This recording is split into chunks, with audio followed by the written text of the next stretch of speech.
I was in the Navy, and I retired after 21 years in the Navy, and I was on destroyers. I loved it.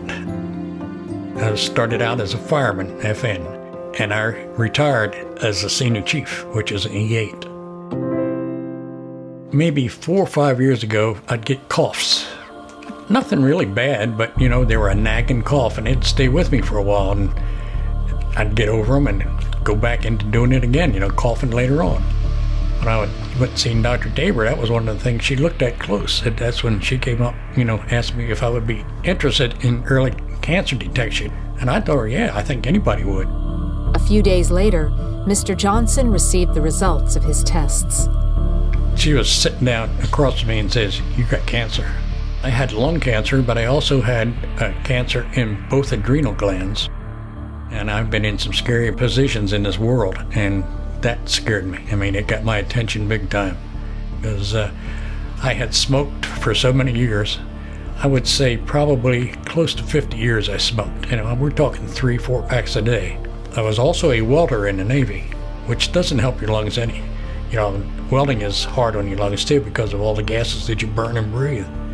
And I wanted to do anything I could to get it out of me or cure it or whatever.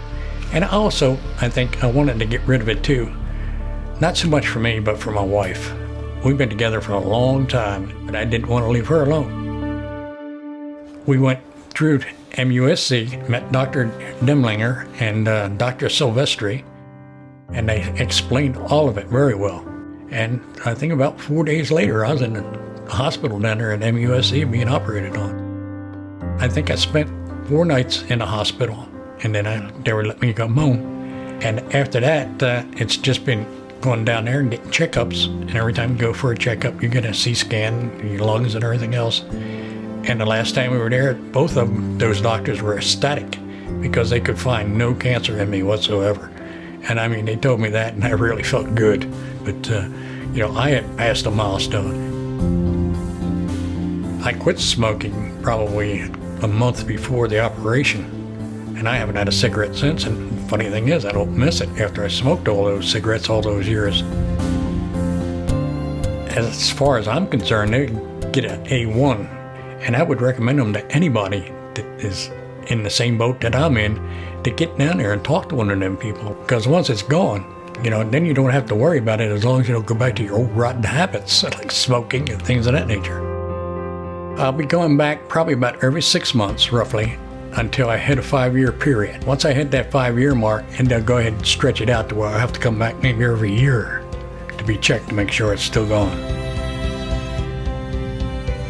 I'm a coin collector, and I got hooked up with a shop down in North Charleston, and I was the purchaser, grader, pricer, and seller of all the foreign coins. I've got a son that lives in North Carolina, and I've got a project for him out in the garage. I got a 1930 Model A Ford Coupe out there that I'm going to give to him so he can finish it up. And he's coming down the end of the month. I'm going to give him an air compressor and sanding tools so he can work on it. Tradition with the Navy is the last ship you're on, anything that is non-essential to the ship, you can take with you. That was non-essential to the ship, no. Just enjoying life, because I know, it's borrowed time that I'm on. I just plan to lay back and be comfortable, chase my wife. Every now and then I might catch her, I don't know. Enjoy life. I feel great. I felt great when they told me I had no cancer in me, and I still feel great today.